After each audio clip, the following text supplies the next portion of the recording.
भक्ती कामाला येते, तर ही भक्ती अशीच असते जिथे देवाचं आणि भक्ताचं नातं हे केवळ आणि केवळ नामस्मरणाने जोडलं गेलं आहे. म्हणून या नामस्मरणात इतकी मोठी ताकद आहे.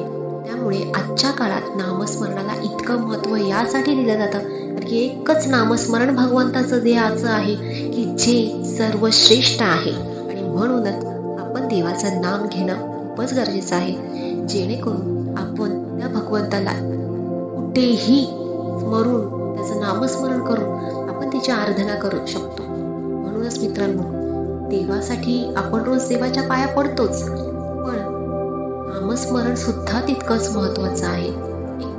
थोडा वेळ जितका आपल्याला भेटेल तितका नामस्मरण करून आपण त्या देवाची पूजा अर्चा करू शकतो. असं नाही की मंदिरात गेलंच पाहिजे, पाया पडलंच पाहिजे. जिथे आपल्याला लक्षात येईल तिथे आपण थोडा वेळ देवाचं जर नामस्मरण केलं तर आपल्या अंतःकरणाला सुद्धा समाधान भेटतं